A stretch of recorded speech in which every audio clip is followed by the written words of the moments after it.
आप कर रहे हैं। When we came here was basically about a road and a couple of power projects.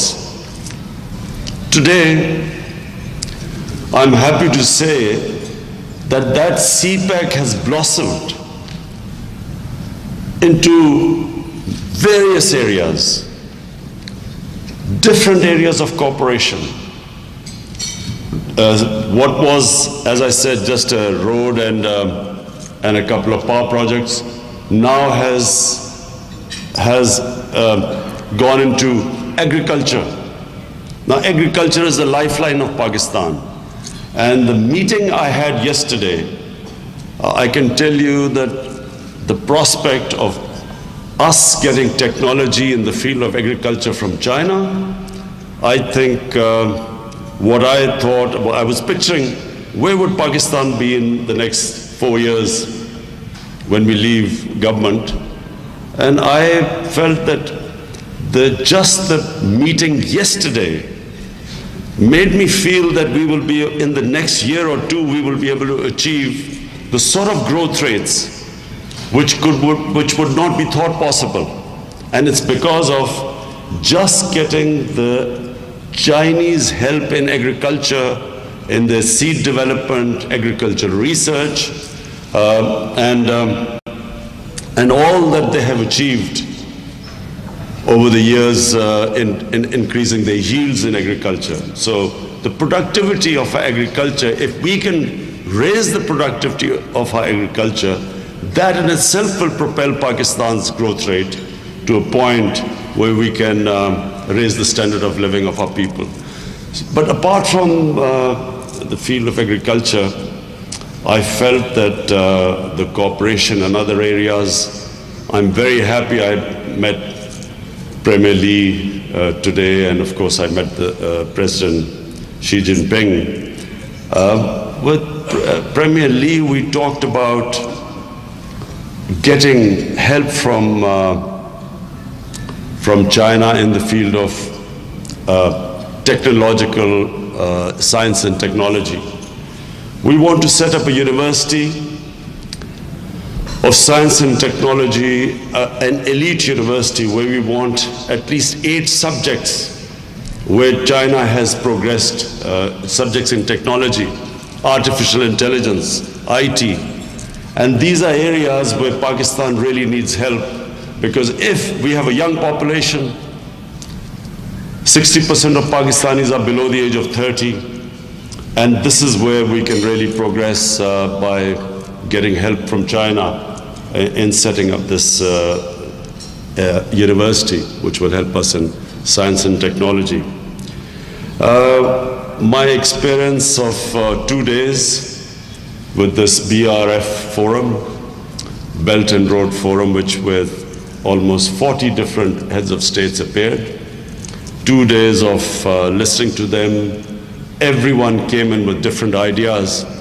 And I came to the conclusion that I think even the Chinese leadership did not realize that what they initially envisaged the Belt and Road Forum to be, I think this is now going to become much bigger than what they imagined. This is an area which could involve more countries. I feel other countries will join this, because this is the future.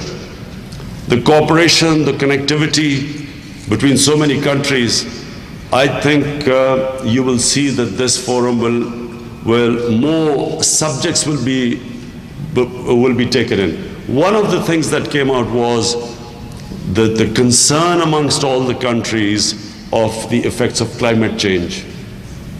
Some of the countries, their futures are going to be affected unless and until the world does not start thinking about mitigating the effects of climate change.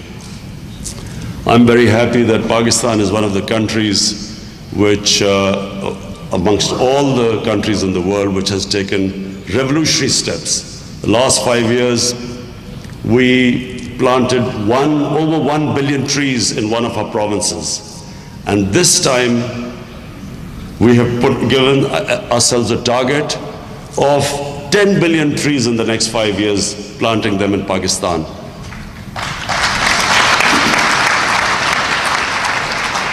this would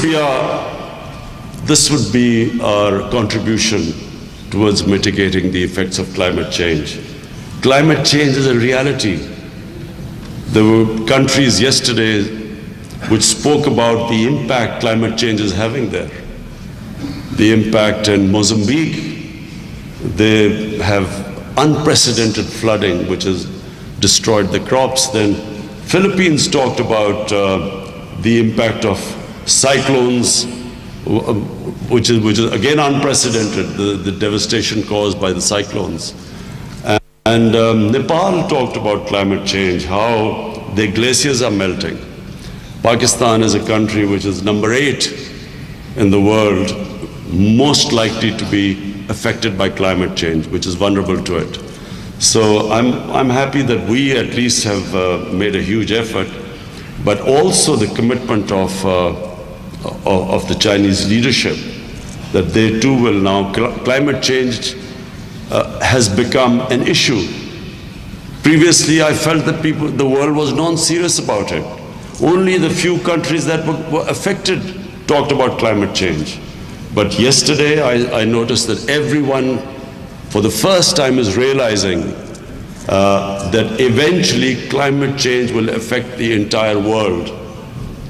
You could actually have, if there's a refugee crisis right now, which some countries in the world are worrying about and building walls, imagine if climate change devastates countries, what will happen in the future?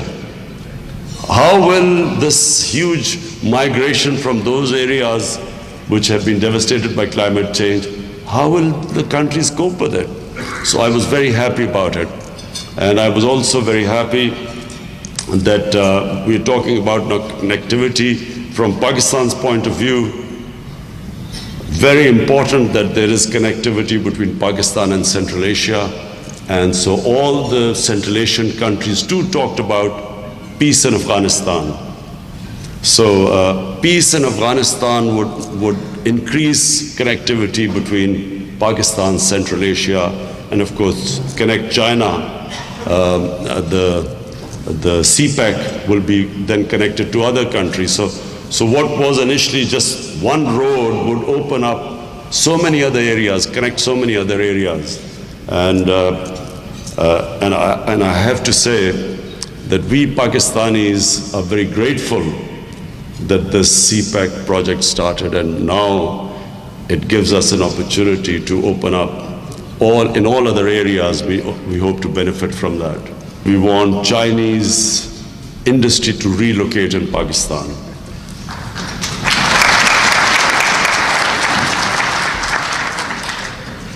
Ambassador, don't worry, I was never going to forget that because that was going to be my main thrust. There are Chinese business people here. I would like to invite you to Pakistan. Just like in Vietnam, in Bangladesh, in other countries, Chinese businesses have relocated. We would like to invite you to Pakistan, relocate them in our special economic zones which we have built. My government's job will be to remove impediments in your way, make it easier for you to invest. We already have, in my office, Board of Investment, the job is to make it easy for businesses to invest, the ease of doing business. We are removing all sorts of impediments, make it easy for you. We will also provide you concessions, taxes. We will provide you concessions and taxes. We will make everything easier for you to invest. So we invite you to come over and then use Pakistan as a base to then export out of Pakistan. Pakistan needs to improve its exports. Unfortunately, we have not paid much attention to our export industry. So now we have changed our policy. Not only are we helping our exporters, but we will also give incentives to the Chinese businesses if they want to relocate to Pakistan. I also want to mention to the Chinese businesses that we now have a secure country. Pakistan's security forces, and I thank them for the sacrifices they gave at our intelligence agencies. They have overcome one of the most difficult security situations in Pakistan.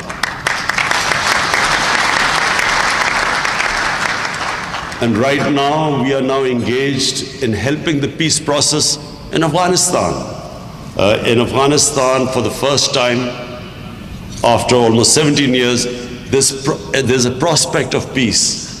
And Pakistan is now playing its part in getting the Taliban and the government together and hoping that there will be a political settlement, because this will have dividends for Afghanistan, and Afghanistan certainly needs peace after almost 4 decades of war, but it will have a huge impact on Pakistan and Central Asian countries.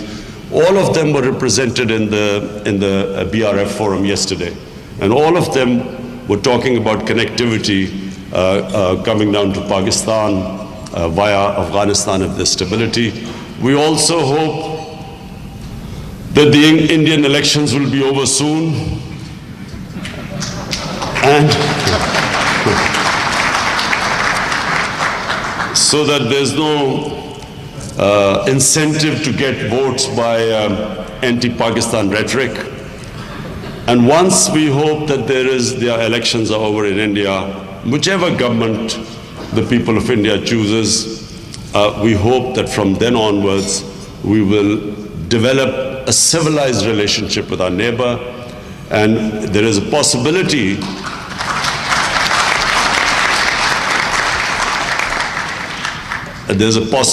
that if we can resolve, and we only have one issue, and that issue is of Kashmir, which two civilized countries can always resolve through dialogue, and we believe there's a solution.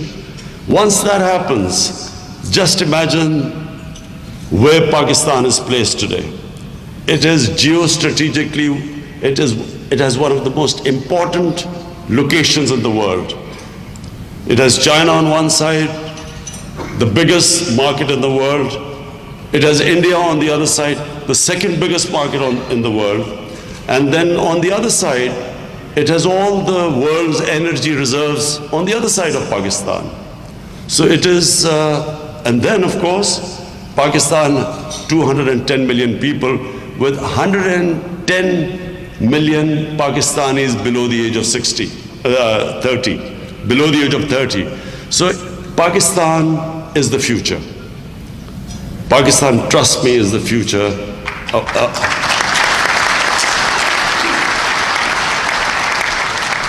Future, because of course, also because of its friendship with China, close relationship with China. And as I said, when I met the president today and the premier, I was very happy that in our talks, we decided that we will get even closer together, develop even a deeper relationship within the two countries. And so with China, relationship with China, the more trade we do, the more interaction, and hoping to benefit from China's technological progress, we feel that this is the time for businesses from China to come and invest in Pakistan. And rest assured, my government will be giving you every possible help.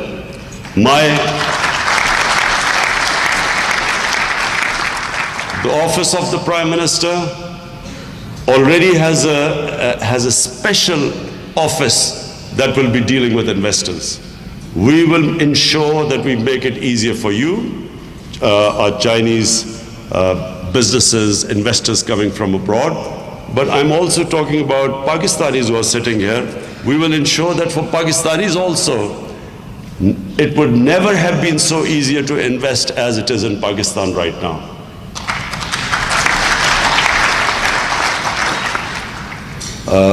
Finally, I would again like to thank you. I never thought we would see so many Chinese businessmen interested in coming in Pakistan. This shows that our Chinese business people are far-sighted. They can see ahead, which is a country which has a future. Thank you very much. वज़ीर आज़म पाकिस्तान इमरान खान चीन सरमायाकारी forum से खिताब कर रहे थे। उन्होंने कहा कि ये मेरा चीन का जो पहला दौरा था वो बेहतर था और ये दूसरा बेहतरीन है।